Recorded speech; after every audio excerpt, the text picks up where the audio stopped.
my calculations are correct, when this baby hits 88 miles per hour, you're gonna see some serious shit. They're here. Do you really think you have a chance against us, Mr. Cowboy? Yippee-ki-yay, motherfucker. It's showtime. Right, welcome everybody to another episode of the VHS Strikes Back. I'm one of your hosts, Chris Phelps. My co-host and very good friend is Mr. Dave Horrocks. Hi Chris, and hello to our listeners out there. Welcome to the VHS Strikes Back, the show where we dust off the old video player and go on a nostalgic journey to look at the good and the bad movies of yesteryear. Now Chris, this week we're in our Halloween week, aren't we? Your favourite time of the year, so when we dust off some kind of horror movie, and this week was the result of our poll, our Twitter poll, in fact. Now, Chris, what are we going to review today? Well, Dave, just before I get into that, I do say my very good friend, but with today's fucking film that we're reviewing, I'm actually contemplating whether you are my very good friend now, because you put a poll out, and the film that won is the 1974, much maligned and banned in multiple countries around the world, Dave, the Texas Chain Saw Massacre. And let me tell you, my friend, I am not happy with you having to watch this, man. So I'm not going to... Are you speaking to me or our glorious, our wonderful Twitter followers who voted for it? You and every other fucker who voted for it, Dave. I'm putting the fucking stake in the ground straight away. So, had a little peek at your cards there. So I think I know. I know which way this is going to go. So, Chris, did you, have you got any kind of history with this? Was you aware of it? Had you seen it before? No, never seen it before, Dave. I think it was one of the mythical movies that used to talk about in the playground at school. You know, like, oh my God, have you seen, someone somewhere or someone's older brother always had some sort of dodgy copy of it. It was banned, wasn't it, in the UK for a certain amount of time.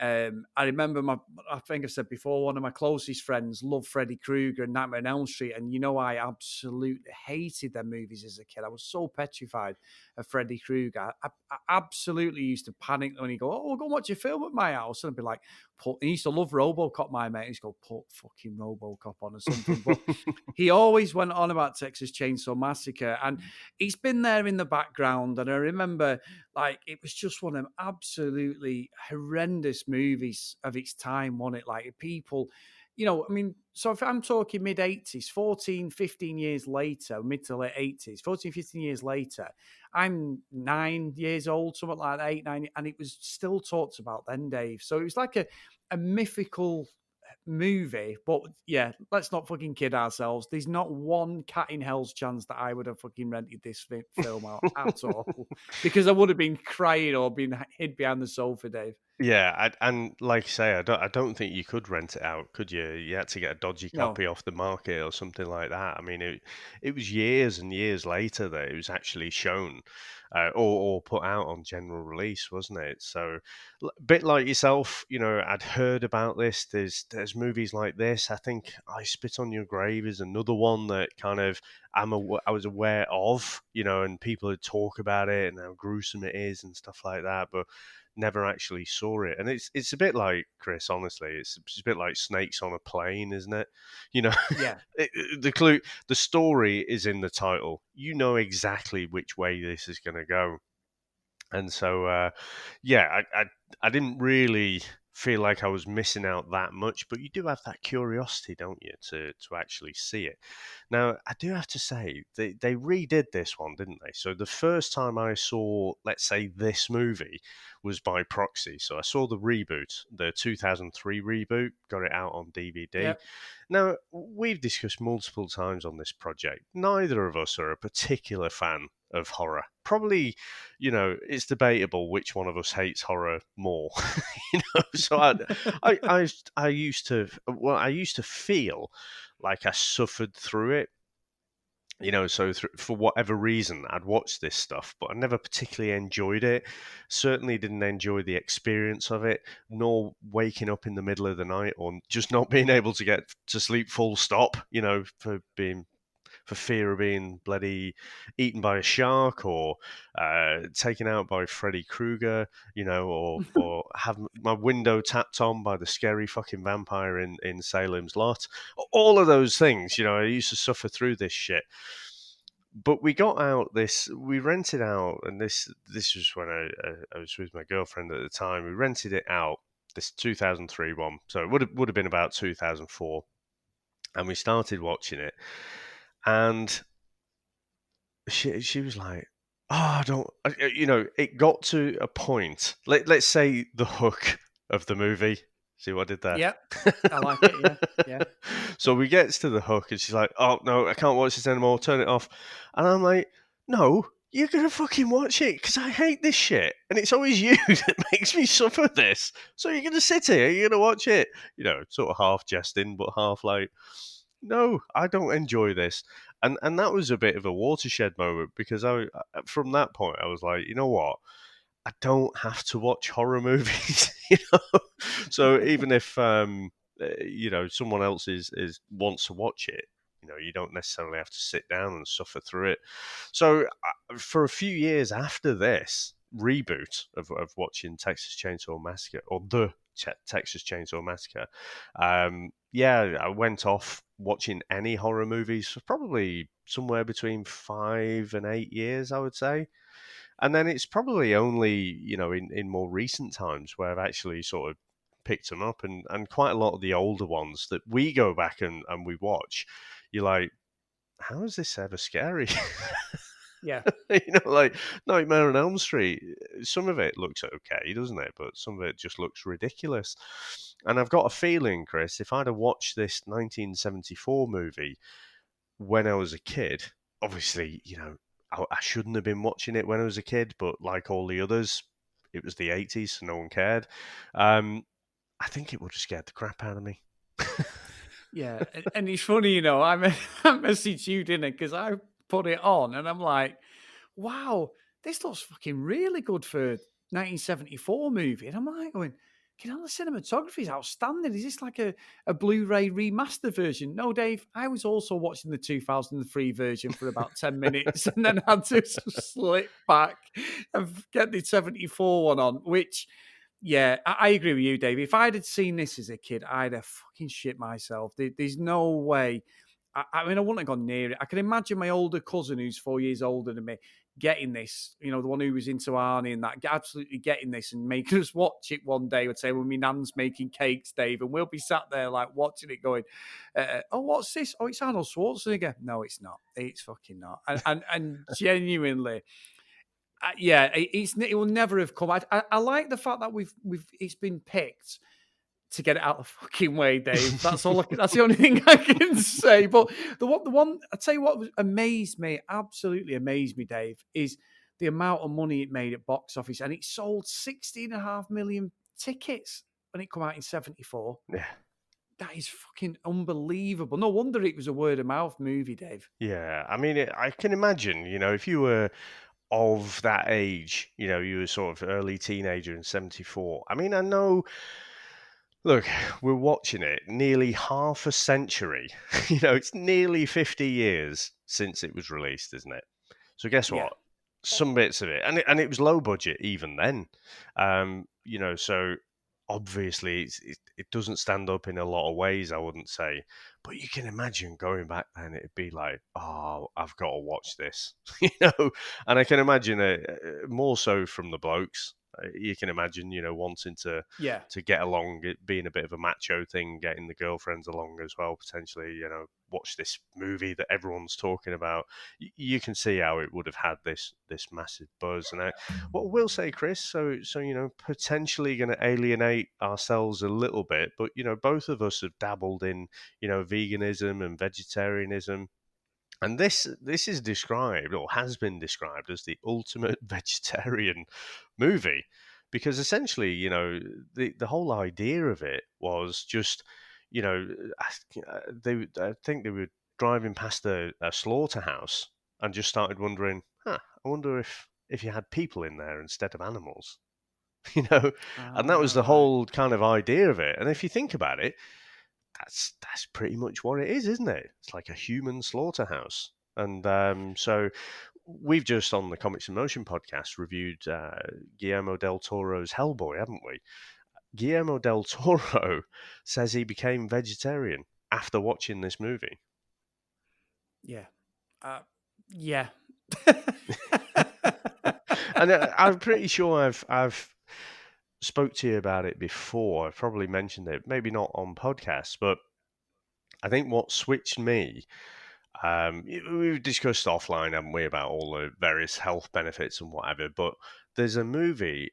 It's on. Well, I say a movie. It's kind of like a documentary kind of thing called Dominion, and it's on. It's on YouTube. If you just search for it, it's right out there. Yeah. Dominion. And it's all these sort of secret cameras set up in these slaughterhouses and what have you, and how it's supposed to work and how it kind of really works.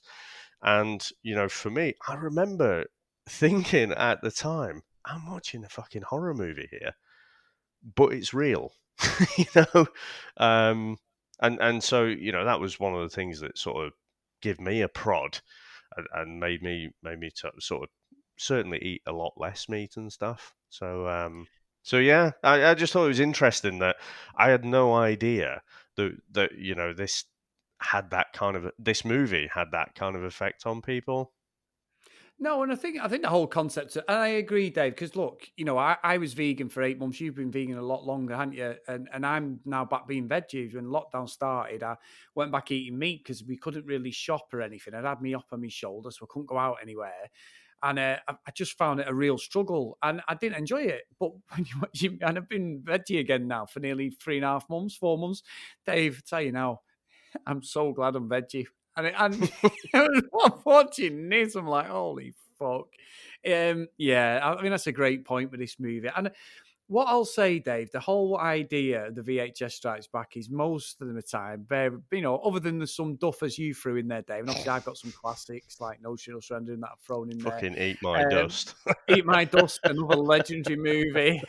But what is thing is we wanted a lot of movies that like have a lot of pop culture references and things like that. And the one thing I would say with this is this created a whole genre of movies, Dave, even down to stuff like Scream and that for the jump scares and things like that. There's going to be some influences from this movie. And probably, Dave, that's the only fucking positive I will be saying on today's review. But yeah, I can see that there is a lot of stuff, especially Leatherface. Yeah, I mean, Leatherface is kind of there in pop culture, isn't he? But I don't think he's quite as much at the forefront as the likes of Freddy Krueger, the likes of Michael Myers, Jason. I think Yeah, they're like your instantly recognizable A-listers, if you like.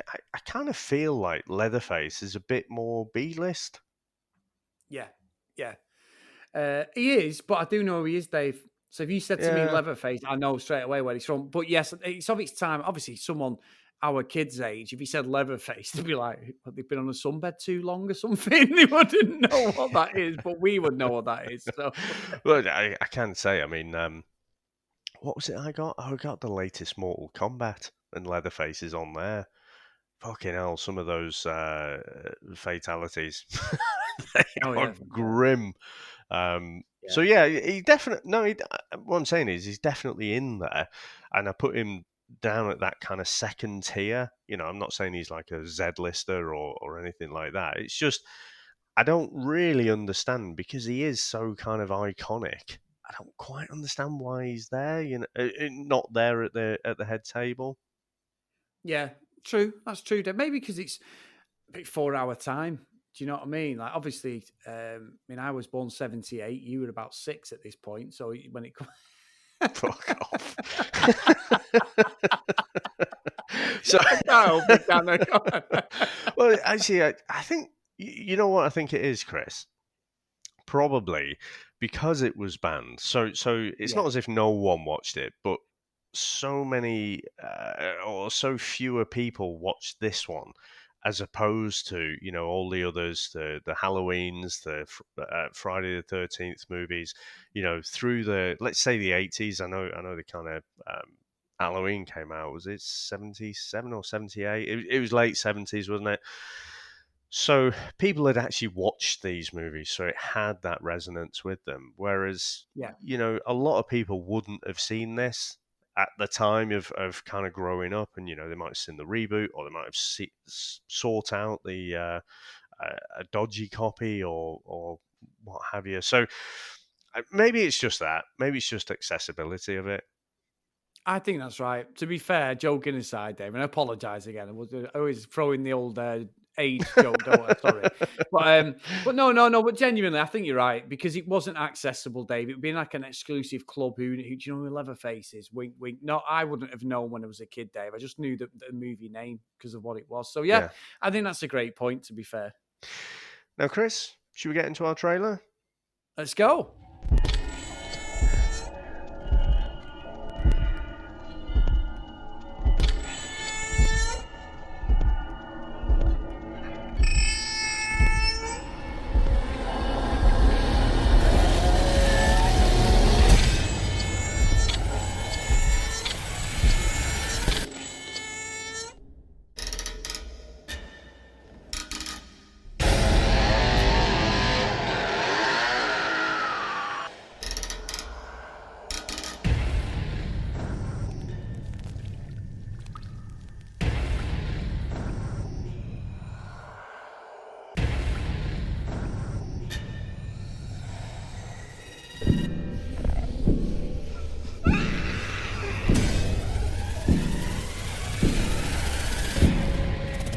Come on, Franklin. It's gonna be a fun trip.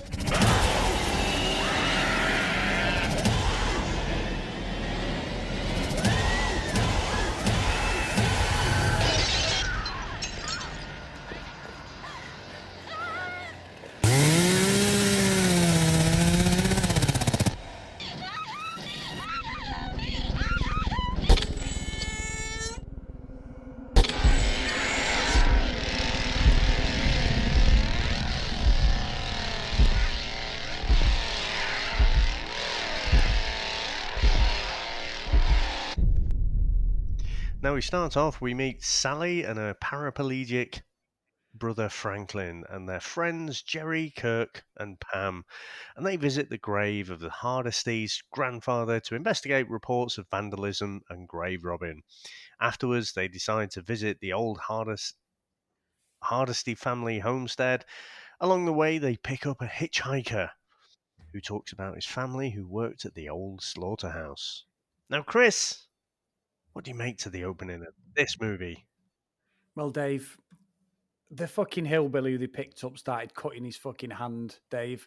And that's exactly what I felt from the minute I watched this piece of fucking trash. It is absolutely a load of shit. I hated every minute of it. Whoever voted for it, I will see you guys down the line, including yourself, Mr. Horrocks, for even the audacity of putting it on our public vote. This is honestly, it is a fucking joke of a film. You've got a main protagonist who looks like fucking Wurzel Gummidge chasing after people, Dave. I mean, come on. It's a fucking disgrace of a film. The whole gang, the groovy gang, fucking, all we needed was Scooby-Doo going, Draggy, and all that crap. It's a load of nonsense. You've got the paraplegic guy, Franklin, who I don't profess to, in a lot of these movies, you always want people to survive. And I kept thinking, I hope you're the first one to go because he's a fucking horrible character. What a terrible, terrible actor. And I know it's a low budget movie. I get the way they filmed it was quite clever. But Dave, I don't think I've even watched this. I said I'd watch this. And when I watched it this time, I'm like, this is fucking garbage. I think I've seen a couple of little snippets, especially the end bit, which is quite iconic. Dave, you've done me up like a kipper here, mate, because this is the worst fucking thing I've ever seen. But you got to take it for what it is, isn't it? This is a 1974 low budget movie. It's made for around $100,000, and it created a ripple way beyond its budget. Dave. Dave. You can sell me the dream, my friend, all you want. This is, without doubt, and I'm saying it early, this is now the worst film I have ever seen. Glyn mentioned it on our episode, didn't he? When we did Remo Williams, what's Chris's worst? Dave, this is head and shoulders above any of the utter shit you've made me watch. What is This it displaced? horrible. I can't remember which was the last one. I don't know. I mean, Mallrats was pretty close, I must admit. It almost got the famous Chris saying, but I don't know. There's been quite a few, but this is just an abomination, and it's an absolutely appalling film. Why would you go and travel across country because your grandfather's grave had been decimated, Dave? It just doesn't make any sense. There's the whole preconception of it, and the fact that they're brother and sister, Franklin in the wheelchair and his sister Sally, it doesn't make it. It literally hardly alluded to. Oh my God, Dave, you've just done me. I don't know what to say. Let's put it out there initially. You know, you don't like horror films at all. So I think it's on a curve because I don't think this is the most terrible film I've ever seen. I think you can absolutely tell the budget. It's there's not much to it at all, and I think in the first half hour, very little happens at all, and it certainly it isn't something that I would call creepy, scary as such. So much as just it was creepy, like the hitchhiker.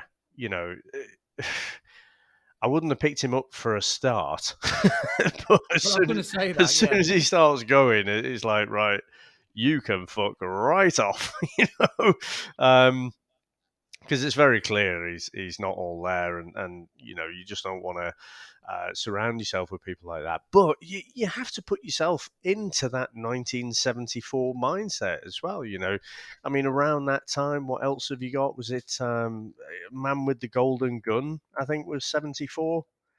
What else? There's one of your Burt Reynolds movies. I seem to remember Machine. The Longest Yard. Yeah, the Mean Machine. Yeah, Death Wish. That was a 74 movie. So, I don't know. I think it is very Scooby-Doo, isn't it? The way they set off in their camper van. But I kind of feel it like it is a bit, a bit 70s, a bit groovy. What I'll say, Chris, is when the violence does actually start. I mean, when you get the hitchhiker and he cuts Franklin's arm, right? That's one of the very few pieces of blood or scenes of blood you actually see. Do you want to know why that is, Chris? They have the budget. Well, probably a bit of that. Old Toby Hooper. Remember Toby Hooper, the guy who did Poltergeist? That PG Poltergeist? Yeah. Well, in this one, Chris, he was also shooting for a PG rating. Oh my God. What? Fucking hell. Right, hang on. Let's just step through this. Right, so a PG. You fucking, that makes it even worse. Right, so I think he got that one slightly wrong, didn't he? Yeah. We've got films like fucking Turner and Hooch out there. I remember Look Who's Talking, Dave. They were all fucking PGs. Three Men and a Baby. Fucking Texas Chain. I know they were later on, but what is this fucking shit? Right, Dave, listen to me. Honestly, what I don't understand is, right, they picked this hillbilly up, right, from nowhere, don't they? They literally cut to him in the back of the van, right? And he's just sat there, as soon as you would have pulled up to this guy, you'd have just fucking drove off, wouldn't you? You would have absolutely not even attempted to stop for this guy. And if you did stop, as soon as he started speaking, you'd have gone, we are actually going to get killed. And that whole scene with Franklin when he cuts his hand and that. And then the guy's like, it is like a Scooby-Doo baddie where he's like running next to the van, but like he could get them. And he's sort of like going he's sort of running too fast and realizes, and he's like, oh shit, I better slow down here. And he starts like slowing down, like, oh, I nearly got you. He's like the Flash, isn't he? Yeah. Yeah, and fucking Leatherface later as well. He's like a fucking gazelle, Dave. But yeah, and you're right though, Dave. I started watching it thinking, right, he's setting a bit of a scene here. They're all fucking annoying as hell. I've never seen a team of people where in a horror movie that literally every one of them is going to get decimated. And horror movie DNA, I've watched enough of them, even though I hate them. you can pretty much pick out of the gang who he's going to get killed. So I knew straight away the driver's going. The guy who looks like he's out of ABBA, the fucking boyfriend of Sally. Sally's probably going to survive. It was a toss-up between her and Franklin. I'm thinking, well, Franklin's in a wheelchair. He's not going to be able to get away from a guy with a chainsaw or whatever way he gets him. So he's definitely gone. So I literally picked the pieces of all of them who was going to get killed. It was just a toss-up between Franklin and Sally. All the others were just fucking just little paperweights in this story. But yeah, you're right. It's very eerie. There's a bit of like dialogue, but there's loads of like laughing. The girls are constantly laughing like hyenas in the background, and it really drowns out any meaningful dialogue for me. It just, especially when in that house, and then Dave, and I know you mentioned this before we come on, fucking Franklin. I mean, he just fall down a hill, doesn't he? He goes for a piss in a fucking tin, hell. and he falls down a hill. I might go to hell if I found that really funny. No, because I am with you. Piss.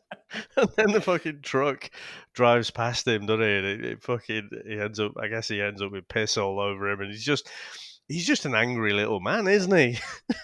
Yeah, he's a very bizarre character, and I think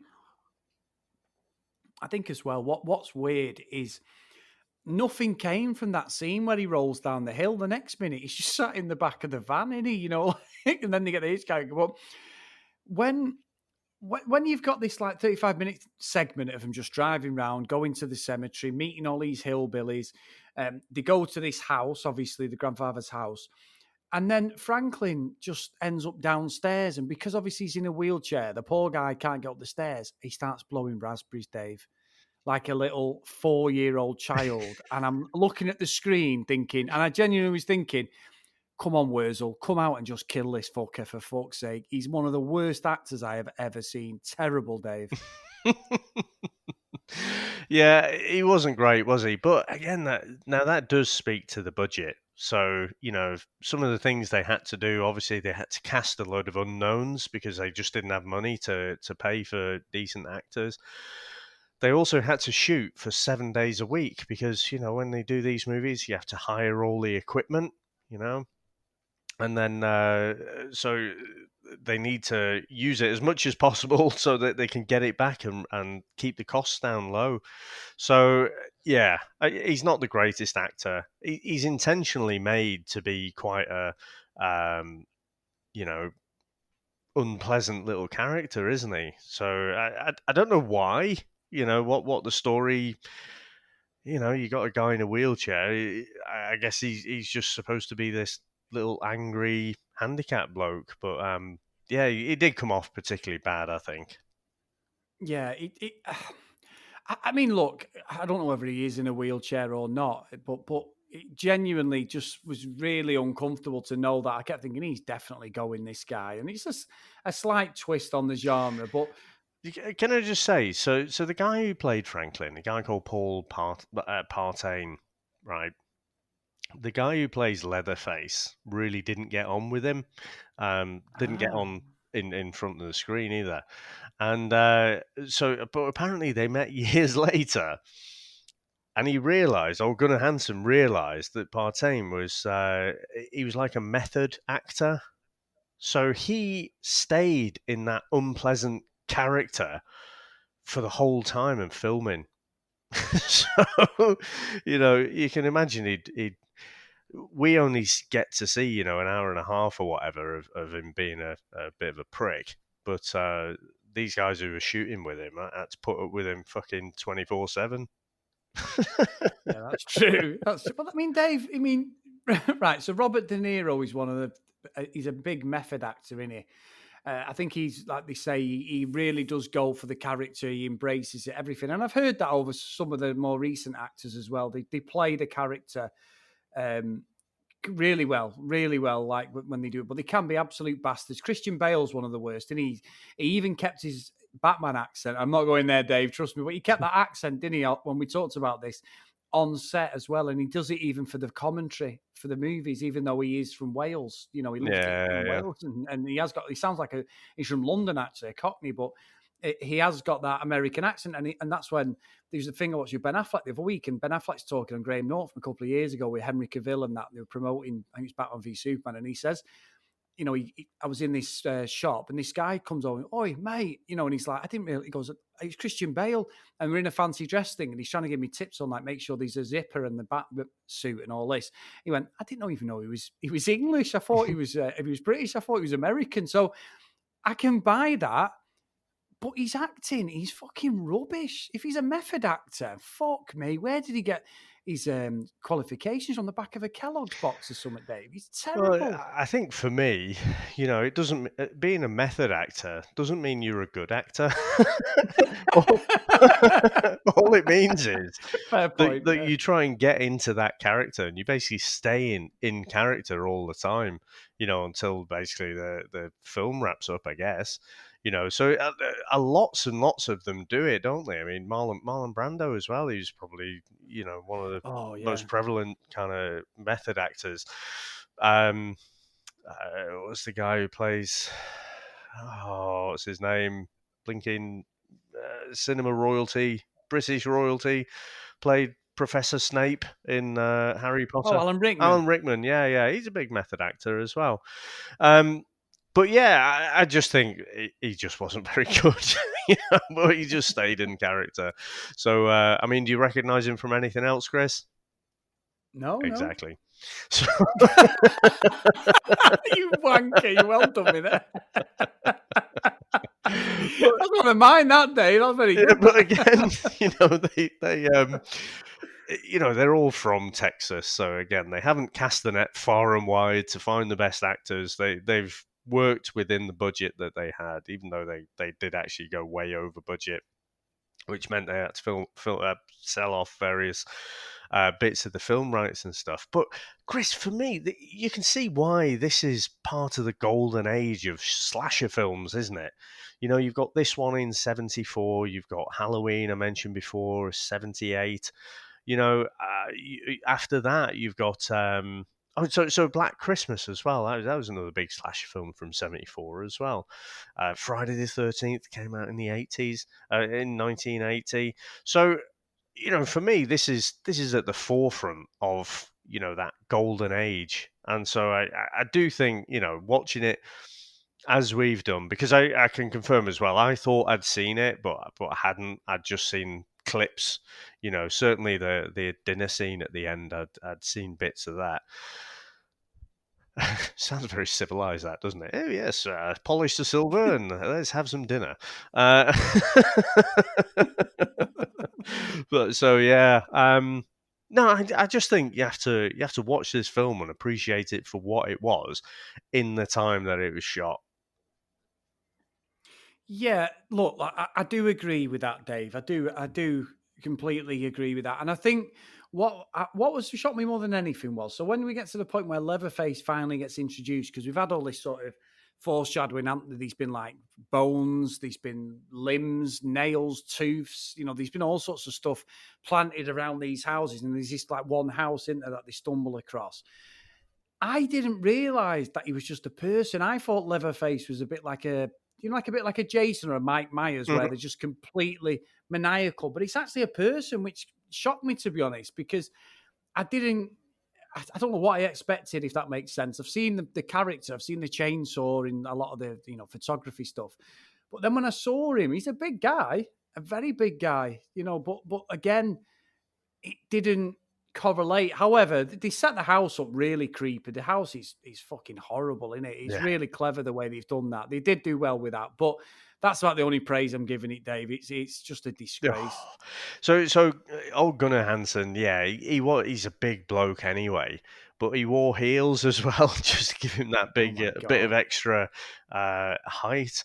Now it does get to about half an hour through the film, doesn't it? And up until that point, it is creepy. I mean, I skipped over the kind of opening credits, but for me, those opening credits are creepy as fuck. Now I know you watched this in the daytime, but I watched it in the night. As we said we were going to do. And it was pretty damn creepy. But yeah, that first half hour. It's just the anticipation, isn't it, that something's going to go wrong all of a sudden. And I must admit, Chris, what an entrance. because Oh it's God, gone on for horrible. so long, and you're just like, when's this?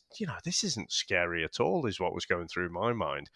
Next minute, he opens the door and fuck me, all Leatherface drops a big fucking sledgehammer on him, and pounds his head away, and you're like, holy shit, that was an introduction into a movie, wasn't it? And couldn't you imagine being in the cinema at that time? Well, you've never seen anything like it. I don't think, not properly like that, Dave. We'd had like the Hammer House of Horrors crap, but it was not like this where it was maniacal, was it? And he got hold of him, didn't he, and just decimated him. And you know what? It's funny you should say that though. The girl who's with him, when she ends up in that room and she's crying on the floor, and you're like, just get up and get out. And he gets her. He's Oh, chopping the guy's head off, but you don't see any blood. And I must admit, now you've said that, that's the one thing that jarred me. I was thinking, why is there no blood? He was sawing his head off, supposedly.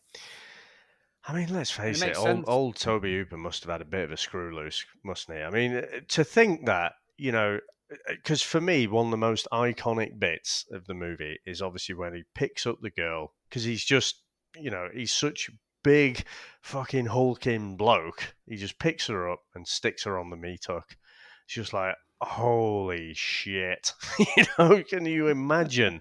And then just watching him soar away her boyfriend's head there. But Toby Hooper's shooting that and thinking, oh yeah, the fucking kids will love this. Don't show him any blood though. Don't show him any blood because we might not get that PG rating. Just delusion beyond anything. I think of all the movies we've gone back and watched, Chris, I can't think of any more deluded than that. Now, I've been given old Steven Spielberg a bit of shit for like scaring the crap out of me as a kid with the likes of Poltergeist and Jaws, but that is nothing on this.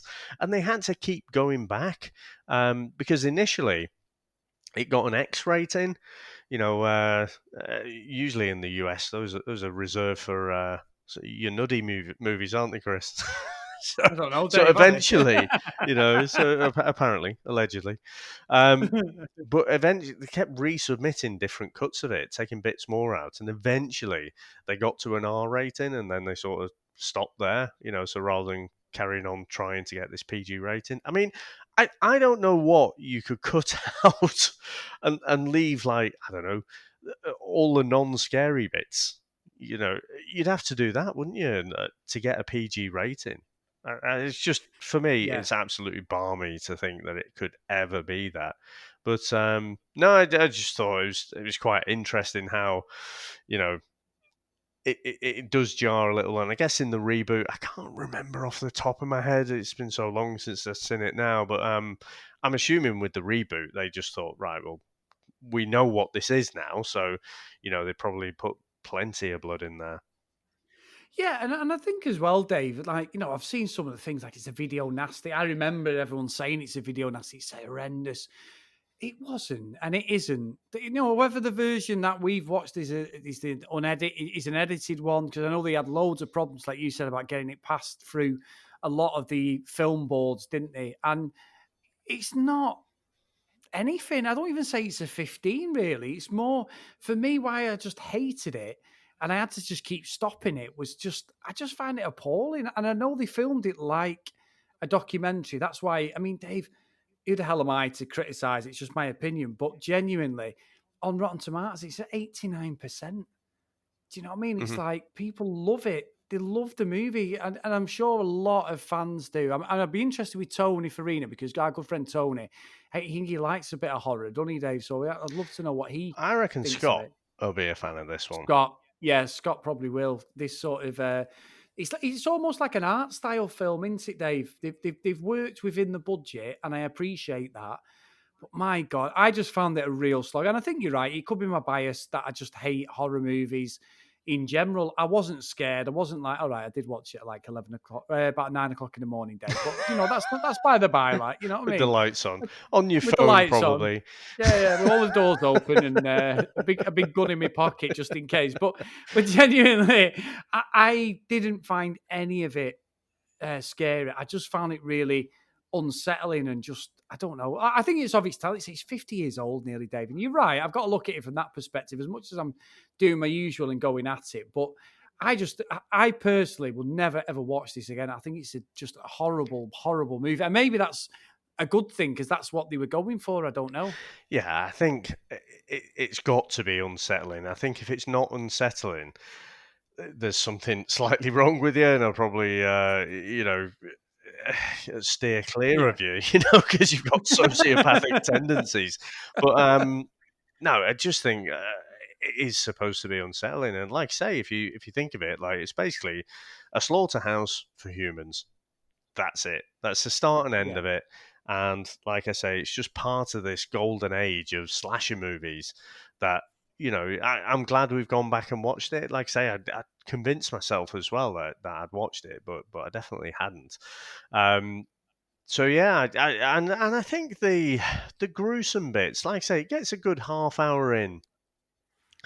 I think the gruesome bits probably are few and far between, really, aren't they? I mean, after he decimates most of the crew initially, all Leatherface, and then Sally and Franklin escape into the woods, don't they? And Yeah. you get a bit of a chase there. And did you shed a tear when Franklin got a chainsaw to the chest there? No, Dave, it's funny enough. I was actually fucking really pleased because it just was like good. Oh, thank If God, I the I only don't one have to who's listen to him moaning anymore.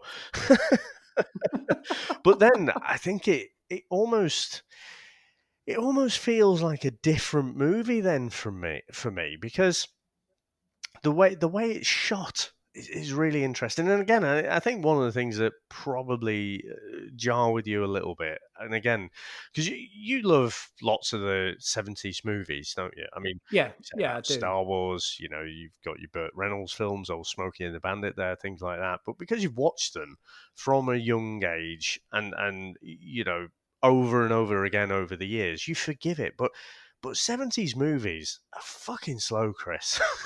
There's Yeah, not a lot that yeah, happens in them. Even Star Wars, when you go back and watch it compared to modern movies, you're like, you know what? I never really realized how slow it was.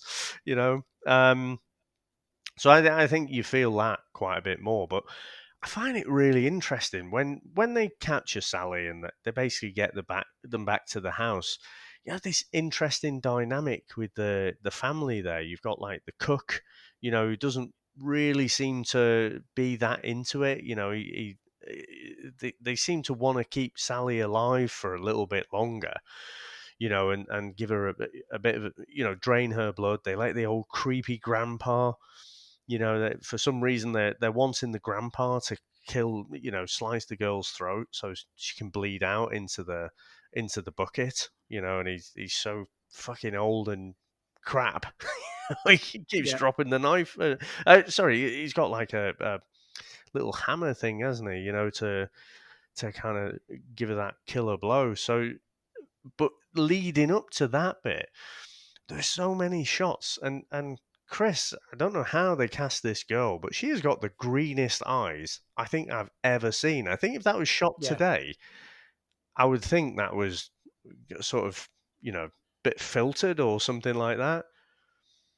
But Very piercing. yeah, really piercing. And honestly, I haven't seen anything about the actress, but I mean, she looks genuinely petrified. Yeah. Yeah, she does, Dave. She does. I mean, it is Scooby Doo again, though. The way Leatherface is chasing around and all that just before she does get recaptured. He's there. He's got her about 6 or 7 times to kill her. And then the next minute, she's 10 foot in front of him. Then he's about a foot away from her. Then he's not. The continuity is not very good. But yeah, that whole scene where they're sat at the table with the family and we've got the hitchhiker, he's his brother, in he's Leatherface's brother and all that, and the Saturday, that's horrible. It is fucking hanging. And you're right. She's probably about the only redeemable actor or actress in this that has a semi realistic tone to what she's doing, because she's genuinely shaking, isn't she, in that day? Yeah, She really, really is petrified. And I must admit, the only way she can get out is by jumping through a window. It's very 18 the way she goes through the window. But again, she's getting chased and she must get stabbed about 6 or 7 times on the main road. And then obviously, I mean, the only thing that's a big thing that's quite funny is when the fucking hitchhiker gets run over by the guy. And I'm Oh looking yeah, at it, yeah, Dave. yeah. The guy in the truck's called Black Mamba, and I'm like, it's all about Oh, stereotyping. Jesus Christ. But then exactly, and then Ghostface, fucking hell, Dave, wrong film. Leatherface goes after him, who's trying to help her. He gets like a wrench, and he starts putting the chainsaw on the door of the truck. It would have shredded that door to Yeah. pieces, Dave. He's just making a little indent, and I was like, oh fucking hell! But again, obviously, as a movie, this guy does a runner, and a truck comes, and she does genuinely look petrified on the back of The, that truck. the To be black fair, guy, though, I couldn't figure out what happened to him because she just he legged just it. kept running. She just legged it, but I thought he sort of disappeared, so I wasn't sure if he got killed off by Leatherface. No, he hit him with a wrench, and then obviously the chainsaw hits it, goes across Leatherface's leg, doesn't it? And then he just keeps running, and then some random truck comes, spins round, and takes her the other way, and then you get that.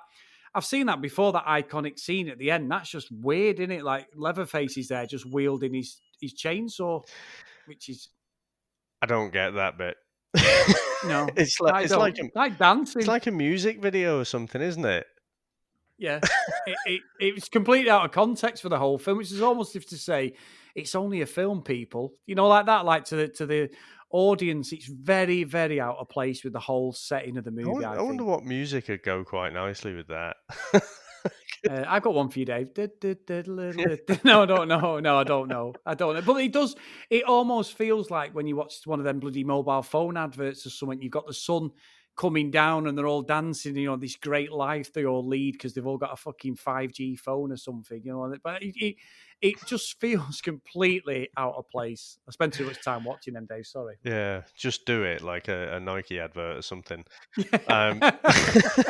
So, I don't know. I don't know what he's going for there because obviously Leatherface, he's got he's obviously been born with some kind of deformity. They all look inbred and stuff, don't they? Playing up the hillbilly tropes. So I don't know if he's supposed to be mad. I tell you what else I was thinking, Chris. I thought, fucking hell, I wonder if that is a real. I'm imagining that's a real chainsaw. So Yeah. it just looked incredibly dangerous to me. I don't know. Maybe they had a prop, but yeah, it kind of looked real to me. So it looked real, but not particularly menacing. I'm assuming he was going for some kind of menacing thing where he's just supposed to be like really mad and kind of out of control. But yeah, I agree. It just that bit looked pretty weird. But where Sally is on the back of the truck, I mean, she is. You never survived, Dave, would you? I was just going to say, I mean, she is traumatized beyond belief, and she's survived. But Jesus Christ, imagine if that was real, you would never recover from that. No, PTSD, Dave. She'd probably end up bloody topping herself or something, wouldn't she? Because there's no way you'd be a nervous wreck for the rest of your life, wouldn't Yeah, you? You really would. You would. If you think about it realistically, and that's one of the things that as we get older, as kids, you didn't give a fuck. You'd be like, "Oh, I've just got I've got away from Freddy Krueger there." But it's like, well, hang on, Freddy Krueger comes in your dreams. No one's going to sleep ever again. If that was the case, they'd all be absolutely. Gone, wouldn't they? Because you'd be like, well, is he ever going to come back? So I think you think of it differently, don't you, as an adult now, Dave? Because there's so many films, even like the Lethal Weapons, the Die Hards. It's like once everyone gets rescued, everyone's like, oh, it's great, yeah, let's have a beer, everything's all good again. And it's like, well, no, in real life, you'd have your house like Fort Knox, wouldn't you? yeah. You'd be, it's Well, weird. Chris, one of my old bosses, like, still a mate of mine actually, but he was trying to make an impression. He'd just come into this new place at work, and there was a few people who were a bit jaded there, and so he'd always say his tagline was, "It is not a problem, it is an opportunity." And I remember saying to him, I was like, "It's not really though, is it? I mean, in life, I know what you're trying to say, but." It's not really, and my mind's just wandered to that because can you imagine that the girl gets in, she gives a statement to the police, and he goes, "Yeah, well, this has been really bad, but I mean, see it as an opportunity." You'd have dived across the fucking table, wouldn't you? Are you fucking kidding me? What the? Yeah. So Yeah, sorry, that just reminded me of that bit then. But so Chris, should we get into our final review? Let's go.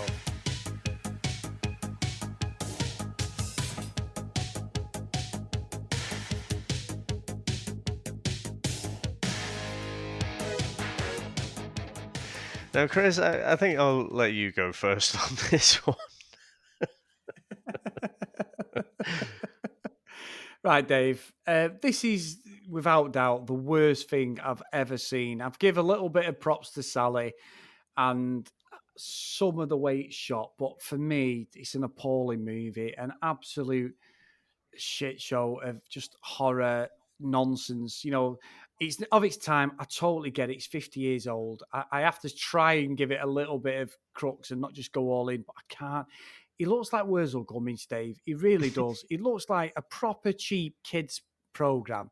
It's almost Scooby Doo in its execution. I've mentioned it a few times. It really is. I know they get killed, and one of the girls gets trussed up on the spike and all that stuff, and the hook, and as you said before. But I just hated it from the start to the end. And I know we've watched, and my mind and my opinion changes all the time. This is the worst thing I've ever seen. But this, I genuinely think now, Dave, this is the peak.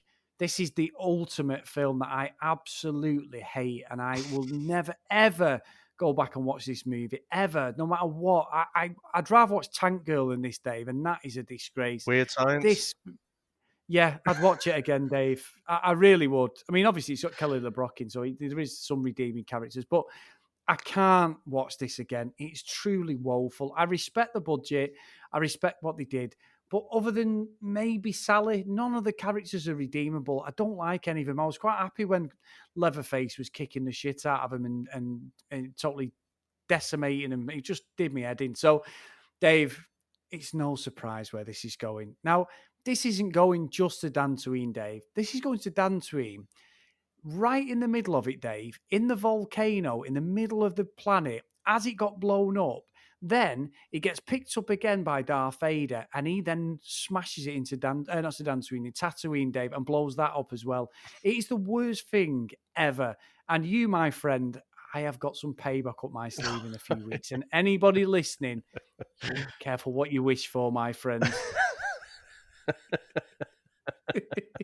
I think you'd already got me back, hadn't you? Oh no, no. because I've done Mallrats, and we did Last Boy Scout after that, didn't we? So Yeah. I've got something in a couple of weeks, Dave. He's going to make it. You're 2-0 up there. This one film's going to equalise it. Don't you worry. So I think we're massively far apart on this one. I just think it's not something that I'm going to watch again. In the next year even. It's not. Like you said before, it's genuinely unsettling. I told you about, going vegan for a while because, I'd seen this kind of thing done to animals. Seeing the same kind of thing done to humans is equally as upsetting. So, yeah, I didn't enjoy it. And it's not like one that I'm, chomping on my popcorn on and watching and loving, but it feels like an iconic movie to me. It feels like I'm watching history, and that time capsule of being able to go back and think, okay, what was life like? What would it have been like in the cinema to watch this at that time? And, what was cinema like at the time? How did this influence all the things that came after with the various, slasher movies like Halloween, like Friday the 13th and what have you? So this feels genuinely iconic for me. And the fact that, especially in the UK, it initially come out on the cinema and then been banned. And then, of course, we had the whole video nasties kind of issue around the mid 80s in the UK as well, didn't it? So, didn't we? So, it got banned Yeah. again. So it's like the late 90s. It was 1999 before they finally released it again. And, so that's like 25 years pretty much after it was initially released. So, there's not many films that, have that kind of legacy, that they can leave behind. I do think a lot of the film is pretty dull, but in the dull moments, it's still pretty creepy. And then so when you get those vicious scenes with Leatherface later, it seems to accentuate those and make them make them have more resonance, make them have more meaning. So for me, this I can see why a lot of people do like this and go back to it. I say like it, if you want to creep yourself out and make yourself feel uncomfortable. I'm going to send this to Pleasantville. Not because, if you release this on cinemas now, would it stand up? Well, no, it's just a very obvious 70s movie. And it comes with all those traits, But I think this, like I say, this deserves to go into the museum. Truly iconic, truly influential. And no, I'm glad I watched it. Dave, if I could see you right now, I'd be doing that GIF or the meme, get out. Get out, don't come back. My word. And I will say, though, Dave, if you I could understand. actually see me, what I'm doing is up. No. When someone does the motion as if they're winding up a Jack in the Box. A finger, yeah, middle finger. You know what I like, though, David? I must call myself out for this. It's got such a great backstory of a movie. As you've said, there's loads of great bits of tidbits you've said there, loads of little bits of information. And I'll be honest with you, Dave, I usually sit there and I will research a little bit. I fucking was like, I can't wait to get onto this film, to get it out of the way. I'm really pleased you've come back with some stuff, because you're right. It's almost like the Fantastic Four one we did on Comics in Motion. £1 million budget. It's a disgrace of a film. And we watched that first. And then we watched the Prime documentary, which is absolutely outstanding. And it made me feel like an absolute bastard, because what we'd scored it, I'd put it right to the bottom on Comics. And then when you realise what had happened to the actors and actresses and the way they were treated and lied to, and it just sort of ruined their careers, is a fucking disgrace. So in that respect, I probably should be better on it, but I can't. I've just got to go off one, what I like, and I hated it. And it's not my sort of genre anyway. And it was just 123 minutes of hell for me, Dave. And I can't work out, as I said before, if that was the whole point of it or not. But I will never watch this again, ever. Well, it could have been worse. You could have been hung up on the hook and had to watch it that way. Well, yeah, true, Dave. At least that would have took my mind off watching it. But anyway, David, now we have got a movie that we've had requested a couple of times for next week. And I think you do the impressions better than me of the lead character, Dave. We've alluded to a few times this movie or this person. But Dave, what are we doing next week? And can you introduce the trailer? Well, this is the king of bullshido, isn't it? We've spoken to him a few times. And all I'll say is, get my pies out of the oven. He's a cook with a ladle and a bowl of soup, and he means business, Dave. Let's get into the trailer. It was the final voyage of America's mightiest battleship. What's on this helicopter? This little sweetheart. Miss July 89. God, I love this business. I love you. The party was wild. Love you to death. They really knocked them dead. Imagine this arsenal of tactical nuclear weapons falling into the wrong hands. The Pentagon never did. 4 minutes ahead of schedule. Damn, I'm good. Now, a team of terrorists have taken over. Wake up the president. But there's just one thing they didn't count on. The cook.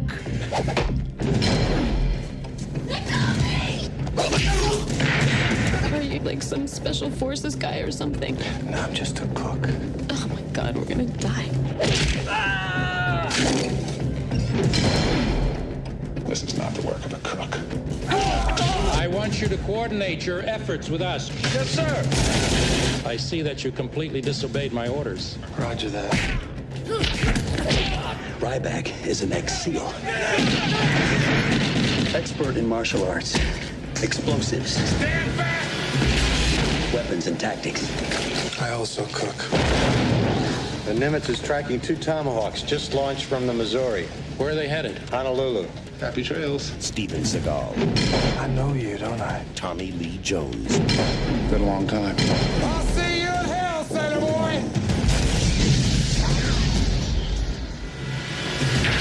Under Siege.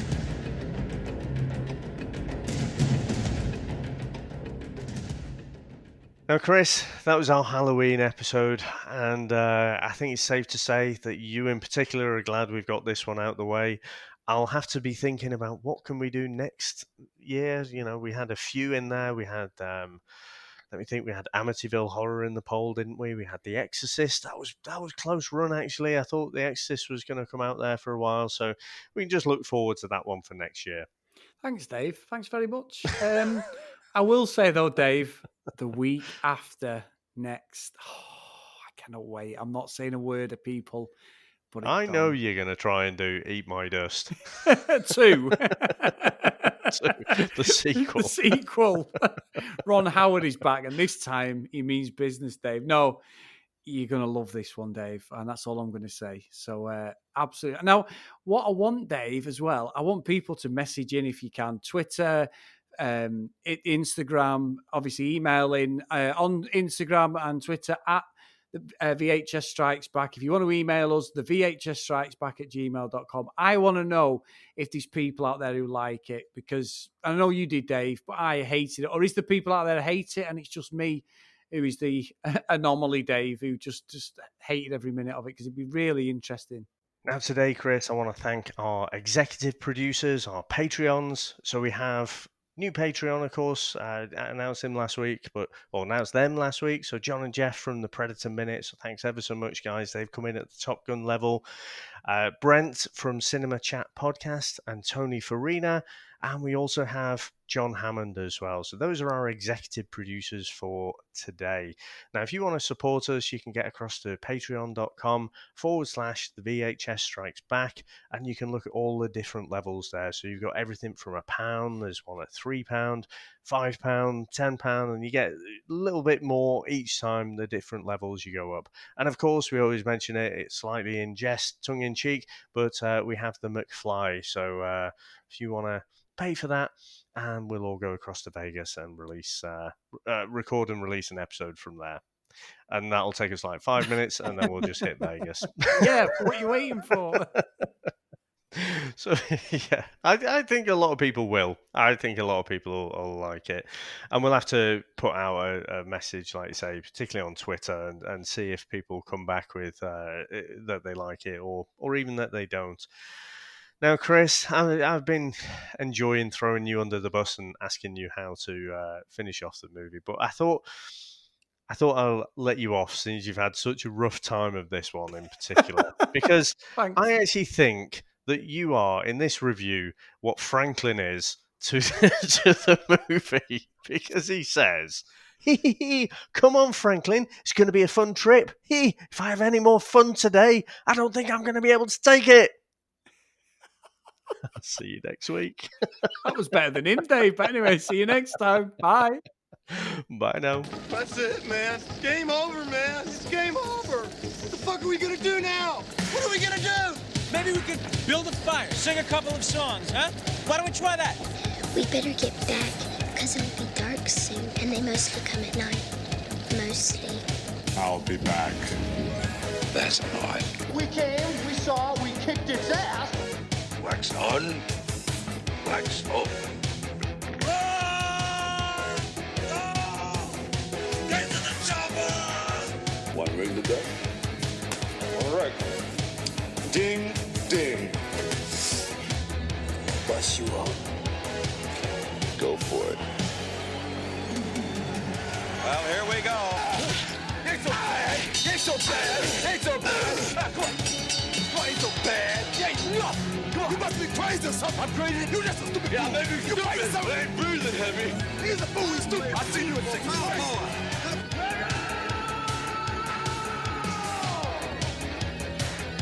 I must break you.